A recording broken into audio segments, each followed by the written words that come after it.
इसकी लाइन में जाना है, अकाउंट्स की लाइन में। तो देखते हैं किस तरीके से इसको थोड़ा मैनेज करते हैं। आप इनको जवाब आप ही देना सारे बच्चे कि ये मेरा आइडिया है कि ऐसा होना चाहिए। अच्छा, जो मैं बोलूँगा उसमें कई बच्चे प्लस में भी गए और कई बच्चे उतने में भी रहे जितना मैं आपको समझाऊंगा, या कुछ माइनस में भी रहे, कि आपकी कैपेबिलिटी पे डिपेंड करता है। लेकिन कैसे होगा, बिना पैसे के कैसे काम करेंगे, हमें घर वालों से पैसे ना लेने पड़े बाजी के बाद, और अगर हमारे को अकाउंट्स और फाइनेंस की लाइन में जाना है तो किस तरीके से कैरियर बनाएं, जरा उसकी तरफ देखते हैं। अच्छा चलो, सबसे पहले हम बात करें, आपने 12th करी, ठीक है, 12th करी, 12th का आपने एग्जाम दिया जैसे, उसके बाद आप क्या करोगे, बीकॉम करोगे, ठीक है, बीकॉम पास करते हैं। बीकॉम पास कितने साल की है? बीकॉम पास अब हो गई है 4 ईयर की। कितने साल की हो गई है?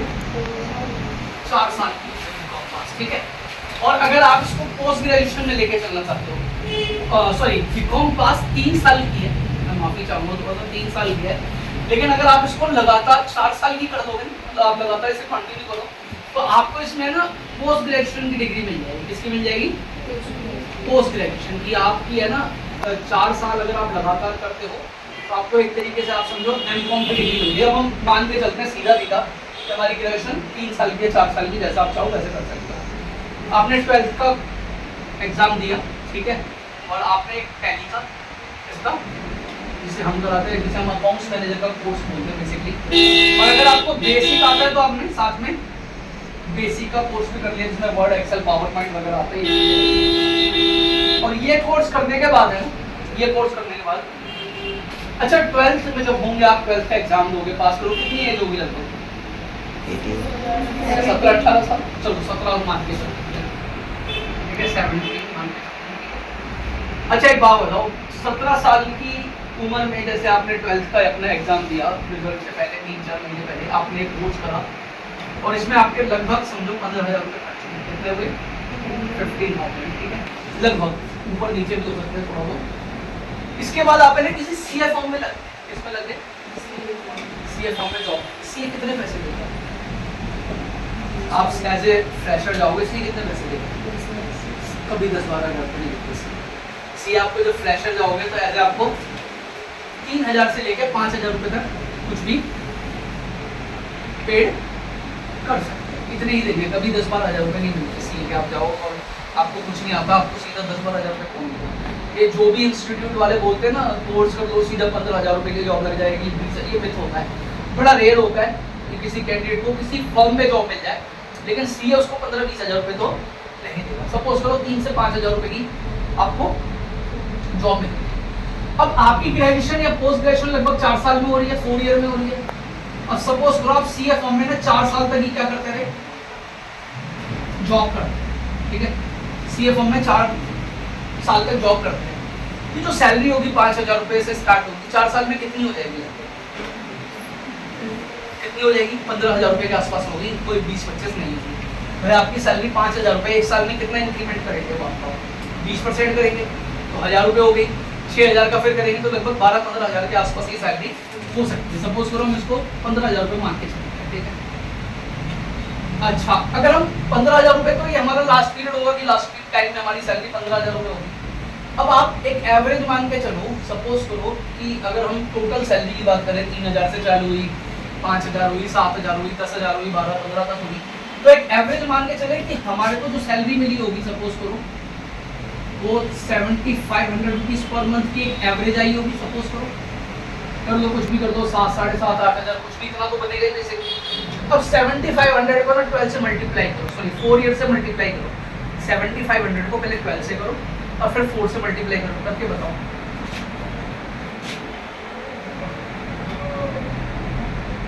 कितना आएगा, बताओ।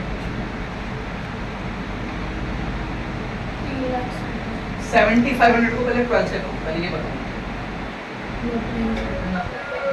ठीक है। और 4 साल से मल्टीप्लाई करो तो कितना आएगा? 3,60,000। मतलब आप ऐसे समझो कि आपने एवरेज 90,000 रुपये साल में कमाए होंगे, और पूरे 4 साल में आपने कितने पैसे कमाए? 3,60,000। कितने कमाए? ये थोड़ा ऊपर नीचे हो सकता है, लेकिन लगभग एवरेज यही मान के चलो 3,60,000। अब मेरे को एक बात बताओ, आपके पास 3,60,000 रुपये है 4 साल में। अब 4 साल में हुआ क्या? देखो, एक तो आपकी ग्रेजुएशन कंप्लीट हो गई या पोस्ट ग्रेजुएशन, जैसे भी आप करना चाहो, प्लस आपको 4 ईयर का क्या हो गया, एक्सपीरियंस हो गया, और प्लस आपके पास कितने पैसे, 3,60,000, ठीक है। अब आपने 4 साल में अपने घर वाले से कुछ नहीं, पढ़ाई पे सारा पैसा इन्वेस्ट करा, त्योहार वगैरह सारे अपने जो भी खर्चे माँ बाप से मांगते थे अपने नहीं मांगे अपने। इस 3,60,000 में से कितना खर्च कर दोगे 4 साल, बताओ कितना खर्च हो जाएगा? मैक्सिमम 1,60,000 खर्च कर दोगे 4 साल में। मैं तो मैक्सिमम बता रहा हूँ, कितने खर्च कर दिए, कितने बचे, 2 लाख। 4 साल बाद, 4 साल का एक्सपीरियंस ये फर्म का, 2 लाख रुपए कैश, आपने अपने घर वाले से कुछ नहीं मांगा, और साथ में आपकी पोस्ट ग्रेजुएशन, ठीक है। अब क्या है, जैसे ही आपको ग्रेजुएशन होती है ना, बड़ी कंपनियां आपको हायर करती है आफ्टर ग्रेजुएशन, एमएनसी या कोई अच्छी बड़ी फर्म या कंपनी कह सकते हैं। सपोज करो आप 15,000 रुपये से गए आगे, तो जो नई कंपनी पे आप जॉब करने जाओगे, फर्म पे जॉब करने जाओगे, तो आपको कितने पैसे देंगे, 30 तो देगी कम से कम। अच्छा, यहाँ पे एज कितनी होगी, 17 से 4 साल कितने हो गए, 21। अब 21 ईयर्स में आप कहाँ पे चले गए, किसी मल्टीनेशनल कंपनी में चले गए, तो उसने 20,000 रुपये से आपको क्या दी, सैलरी स्टार्टिंग हुई। अच्छा, आपने बोला ठीक है यार, मैं ये पोस्ट ग्रेजुएशन या ग्रेजुएशन हो गई, साथ में मैं MBA भी कर लेता हूँ। आपने क्या करा, ऑनलाइन MBA का एक प्रोग्राम, MBA फाइनेंस में एनरोलमेंट कर दिया। अब 20,000 रुपये से आपने स्टार्टिंग करी सैलरी, 2 साल उसी कंपनी में जॉब कर रहे हो फर्म में, तो कितनी सैलरी हो जाएगी एवरेज, 30,000, ठीक है।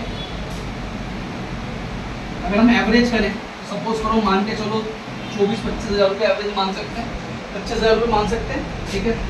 अब 25,000 इंटू 12 कितना होगा, है 25,000 इंटू 12 कितना होगा, 3 लाख। 3 लाख इंटू 2 ईयर का काम करा, कितना हो गया, 6 लाख, ठीक है। ये 2 साल की फर्म में जॉब करते करते, और 2 लाख रुपए आपके पास पहले से थे, कितना हो गया लगभग, ठीक है। अब आप बताओ कि 2 साल में आपने MBA करी ऑनलाइन, ठीक है, अपने और भी खर्चे करे होंगे, कितने पैसे खर्च कर दोगे, 2 लाख रुपए खर्च कर दोगे। 8 में से 2 गए, कितने बचे, 8 में से 2 लाख रुपए गए, कितने बचे, 6 लाख, ठीक है। अब ये 6 भी हो सकते हैं आपके खर्चों के हिसाब से, 5 लाख भी हो सकते हैं।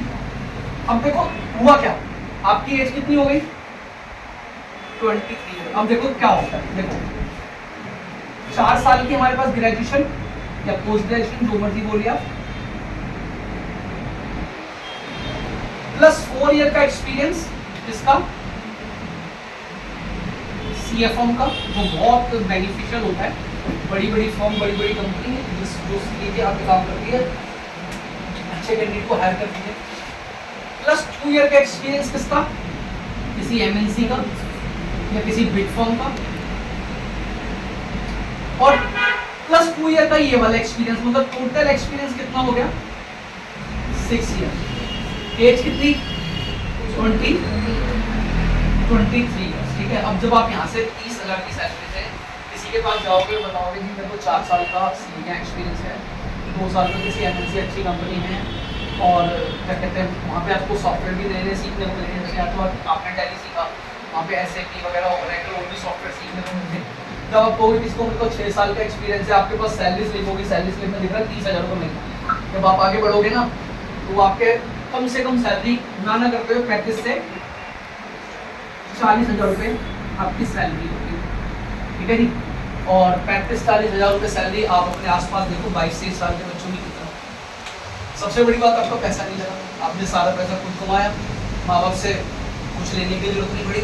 तो अगर आप CA नहीं करना चाहते हैं, CS नहीं करना चाहते, CMA नहीं करना चाहते, तो इस ऑप्शन से भी आप आगे अकाउंट्स की लाइन में बढ़ सकते हो।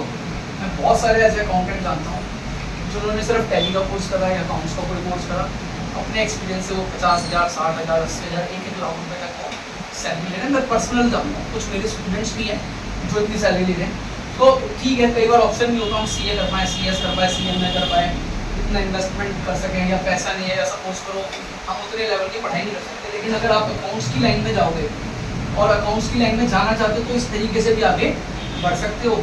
और ये प्लस भी हो सकता है, माइनस भी हो सकता है। मैं आपको एक बात हमेशा